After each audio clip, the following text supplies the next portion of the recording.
Hi, my name's Sarah, and in today's lesson we're going to learn about the linking words despite, in spite of, although, though and even though. So what do they all have in common? Well, they're used to contrast two ideas, so they're very useful for your essays. So first up, despite and in spite of. Number one, they mean the same and can be interchanged. The only difference is the of with in spite, so don't forget that. Number two, despite is slightly more formal. And three, they're more common in written English. They're used to explain an unexpected event, something you don't think will happen. So if you cut open a banana, you don't expect to see a kiwi. So how do we use despite and in spite of? Firstly, after despite and in spite of, we can use a noun or a pronoun. For example, we enjoyed our camping holiday in spite of the rain.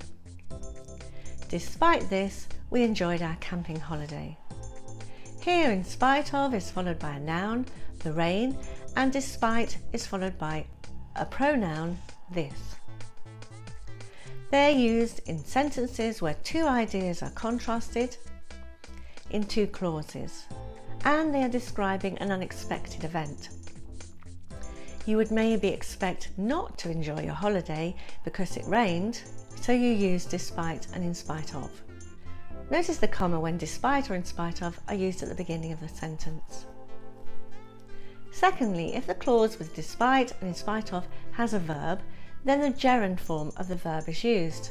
That is the verb plus ing. For example, he was very fast in spite of being terribly overweight. Notice the gerund being is used. And also, this is an unexpected event. As he is very overweight, you wouldn't expect him to be very fast. With despite and in spite of, you can also say, despite the fact that he was terribly overweight, he was very fast. Or, in spite of the fact that he was terribly overweight, he was very fast. This is the only time that you can use despite or in spite of with a subject and a verb. Now let's look at although, though and even though. They're very similar to despite and in spite of, as they contrast two ideas. Firstly, although and though. They mean the same, so they're interchangeable, and they are slightly stronger than but. Though is more common in spoken English, so more informal. So how do we use although and though? After although and though, we have a subject and a verb.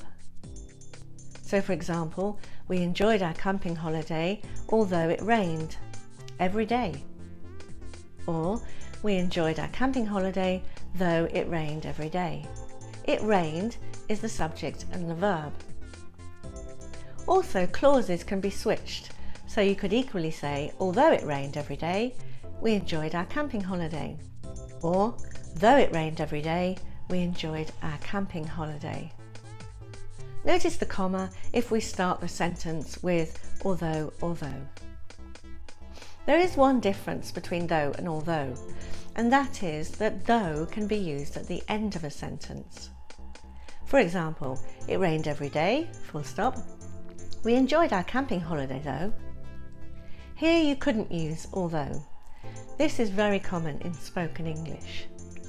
Finally, even though. Even though is like though and although, but emphasises the contrast. So let's compare two sentences. We decided to buy the house even though we didn't really have enough money. We decided to buy the house although we didn't have enough money. These two sentences mean the same, but the first one is emphasising the fact that we really shouldn't have bought the house. So now it's your turn. Fill in the gaps. Blank, it rained a lot. We enjoyed our holiday. Although, though or even though can be used. The first clause has a subject and a verb. Blank, all our careful plans, a lot of things went wrong. So here you could use despite or in spite of. Because you have the first clause has no verb and no subject, so you can't use although. And also you'd plan carefully, so you'd expect things to go well, so it's an unexpected event. I couldn't get to sleep, blank, being very tired. Here you could use despite or in spite of, because it's followed by the gerund being. Also, you'd expect to get to sleep if you were very tired, so it's an unexpected event. Congratulations, you now know how to use despite, in spite of, although, though and even though. Please like this video and do comment down below. For more free English language videos, subscribe to my channel, Oxford English Now.